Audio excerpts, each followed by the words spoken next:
हमारे इतना अपमान करत है जेका ताई मर्द है 2023 ताई वो कोरोना लेके आवत है चुप बदतमीज।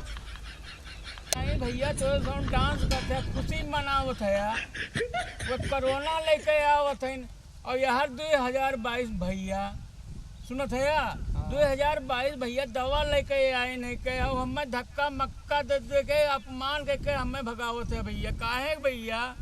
चलो तुम्हारा समय पूरा हो गया। अरे हम राजा रहे विदाई करो, जश्न मनाओ।